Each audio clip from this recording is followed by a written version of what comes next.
आज की इस वीडियो में हम बात करेंगे पाकिस्तान में सबसे ज़्यादा शरह अमवात वाली बीमारी यानी कोलेस्ट्रॉल के बारे में। कोलेस्ट्रॉल की अक़साम क्या है और कोलेस्ट्रॉल क्यों बढ़ते हैं, किन किन खुराक से कोलेस्ट्रॉल बढ़ता है और कोलेस्ट्रॉल क्या चीज़ है, कोलेस्ट्रॉल को कैसे हम कंट्रोल कर सकते हैं, इसको कैसे मिनिमाइज़ कर सकते हैं, इससे आप कैसे छुटकारा पा सकते हैं और कोलेस्ट्रॉल के अलावा ट्राइग्लिसराइड क्या है और अगर आपके ट्राइग्लिसराइड ज़्यादा है तो इसके आप पर क्या नुकसानात पड़ सकते हैं। कोलेस्ट्रॉल एक्चुअली एक ऐसा लिपिड होता है जो हमारा लीवर इसको नेचुरली तैयार करता है और ये विटामिन डी और चंद किस्म के हार्मोन्स और इसके अलावा सेल मेम्ब्रेन की फॉर्मेशन के लिए ये बहुत अहम होता है। कोलेस्ट्रॉल अगर आपके ब्लड में नॉर्मल है तो ये कोई मसला नहीं होता, लेकिन अगर ये अपने नॉर्मल रेंज से बढ़ जाए तो अक्सर औक़ात तो ये एसिम्प्टोमेटिक होता है, जिसके कोई सिम्टम्स नहीं होते, लेकिन बाज़ औक़ात ये बहुत से सिम्टम्स प्रोड्यूस कर देता है।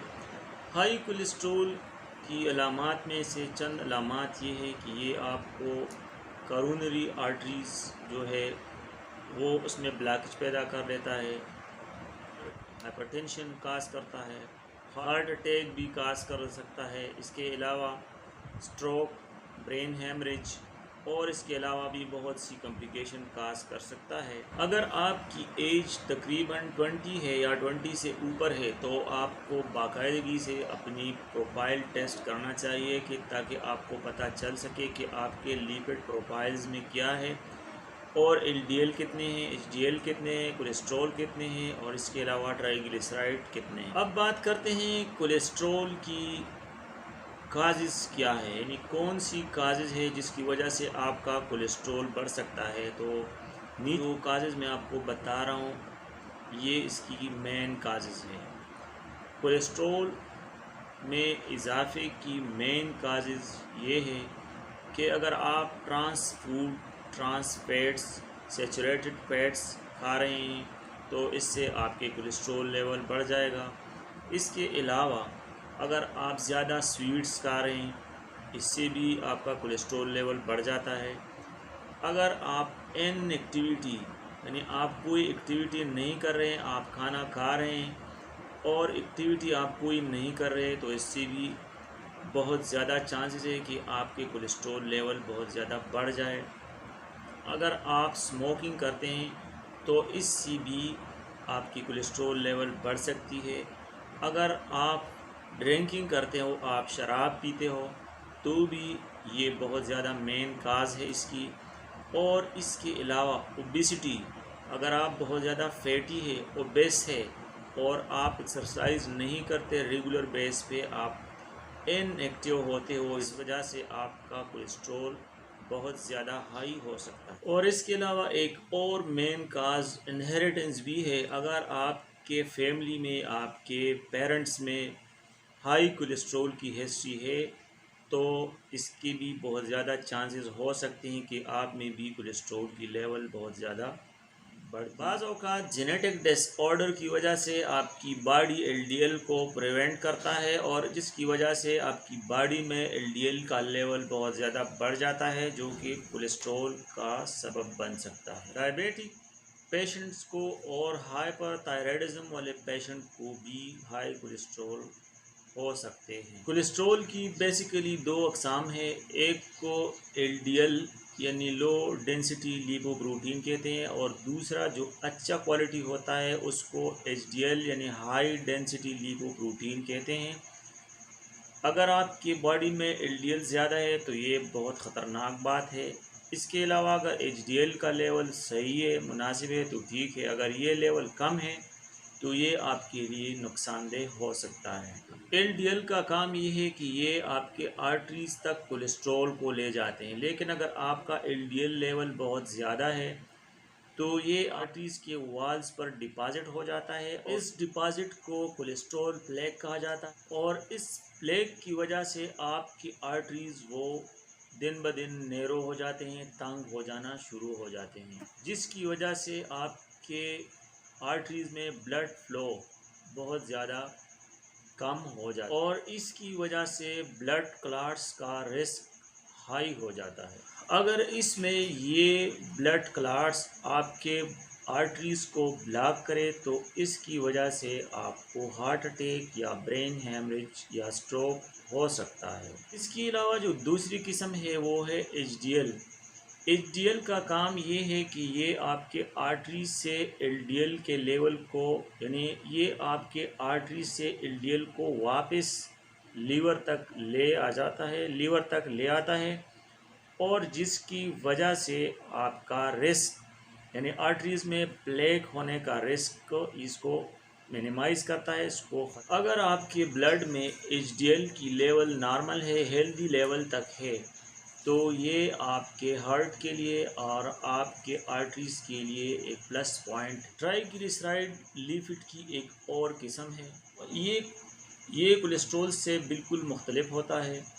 जबकि आपका जिस्म सेल्स और बाज़ हार्मोन की तामीर यानी बिल्ड ऑफ के लिए कोलेस्ट्रॉल का इस्तेमाल करता है, तो ये तवानाई के डिपॉजिट के तौर पर ट्राइग्लिसराइड को यूज़ करता है। आप लोग बहुत ज़्यादा खाना खाते हैं, बहुत ज़्यादा एक्स्ट्रा कैलोरीज लेते हैं, तो आपकी बॉडी इन कैलोरीज को ट्राइग्लिसराइड में कन्वर्ट कर दें। अगर आपकी एज 20 से ज़्यादा है तो आपको एक टेस्ट करना चाहिए, वो भी फास्टिंग में, जिसका रिज़ल्ट एक्यूरेट होता है। अगर आप इसको फास्टिंग में नहीं करोगे, अगर आप इसको रैंडमली करोगे तो इसका टेस्ट एक्यूरेट नहीं आएगा। और इस टेस्ट को हम लिपिड प्रोफाइल कहते हैं। इस लिपिड प्रोफाइल में आपका एलडीएल लेवल, आपका एचडीएल लेवल, आपका कोलेस्ट्रॉल और ट्राइग्लिसराइड की लेवल आपका मालूम हो जाएगा। अगर आपका टोटल कोलेस्ट्रॉल लेवल 200 से नीचे है तो ये डिज़ायरेबल है। अगर ये 200 से लेकर 239 मिलीग्राम पर डेसीलीटर है तो इसका मतलब ये है कि ये बॉर्डर लाइन पर है। अगर ये 240 mg पर डेसीलीटर से एबाव है या 240 है या एबाव है तो ये हाई में शुमार होता है। अगर आपका एलडीएल लेवल 100 है तो ये ऑप्टिमल है। अगर ये 100 से लेकर 129 तक है तो ये नियर टू ऑप्टिमल है। अगर ये 130 से 159 है तो ये बॉर्डर लाइन पर है, हाई है। और अगर ये 160 to 189 है तो ये हाई है। अगर एचडीएल आपका 190 से अबाव है या 190 है तो ये वेरी हाई है। अब आते हैं ट्राइग्लिसराइड की तरफ। अगर आपका ट्राइग्लिसराइड 150 तक है तो ये नॉर्मल रूटीन में है, और अगर ये लोअर देन 90 है, नॉर्मल होता है। और अगर ये 150 से 199 तक है तो ये बॉर्डर लाइन पर है। और अगर ये 199 से लेकर 250 तक है तो ये हाई है। और अगर ये 250 से है या 250 से ऊपर है तो ये वेरी हाई है। अगर आपकी कोलेस्ट्रॉल का लेवल हाई है तो ये आपके आर्टरीज़ में प्लेक का सबब बन जाता है और आपके आर्टरीज़ को नैरो कर देता है, जिसकी वजह से आपको एथेरोस्क्लेरोसिस की बीमारी आपको हो सकती है। हाई कोलेस्ट्रॉल की वजह से आपको कौन कौन से हाई रिस्क फैक्टर्स हो सकते हैं, आपको क्या क्या बीमारियां हो सकती है, इसका जिक्र करते हैं। इसकी वजह से आपको पहले नंबर पर हार्ट अटैक हो सकता है, आपको स्ट्रोक हो सकता है, आपको इंजाइना हो सकता है, आपको हाई ब्लड प्रेशर हो सकता है।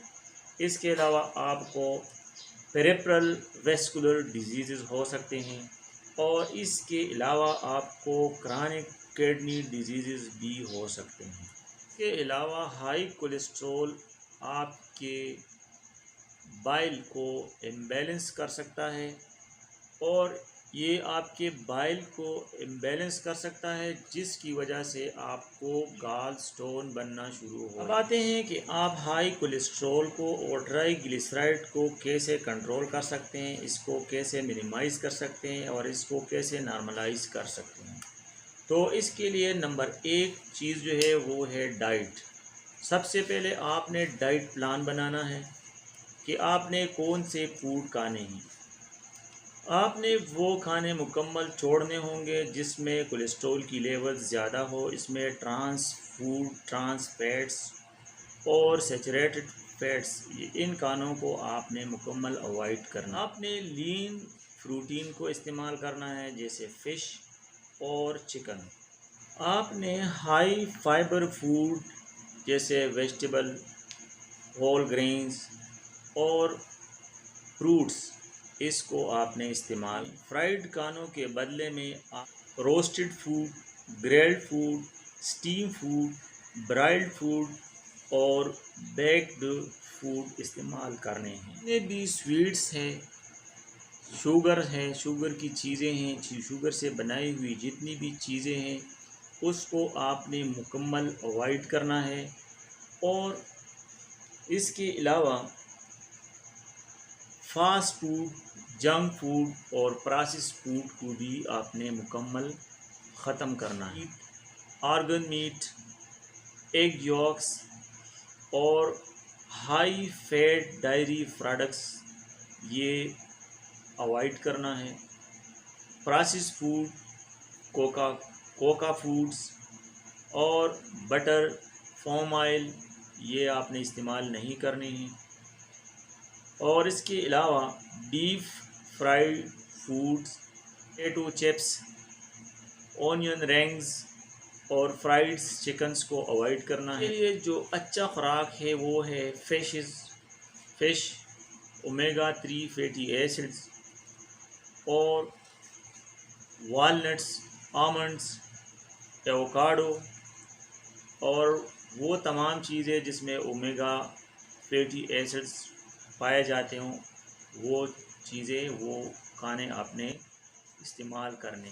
हाई कोलेस्ट्रॉल के लिए डॉक्टर्स जो मेडिसिन प्रेस्क्राइब करते हैं उसमें ये तमाम ज़्यादातर स्टेटिन होते हैं, एट्रोवेस्टेटिन, फ्लूवेस्टेटिन और रोसोवेस्टेटिन एंड सेमवेस्टेटिन।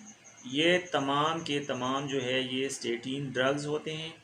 ये हाई कोलेस्ट्रॉल को नॉर्मलाइज करने में, इसको मिनिमाइज़ करने के लिए प्रिस्क्राइब की जाती है। लेकिन आपने इन तमाम इन्हें मेडिसिन को आपने डॉक्टर की हिदायत के बग़ैर इस्तेमाल नहीं करनी है। चैनल पर आने का बहुत बहुत शुक्रिया। अपनी सेहत का ख़ास ख्याल रखें। नेक्स्ट वीडियो में मैं आपके साथ ट्राइग्लिसराइड्स और इसको मिनिमाइज़ करने का तरीका बताऊंगा। नेक्स्ट वीडियो में दोबारा मुलाकात होगी। अल्लाह हाफिज़।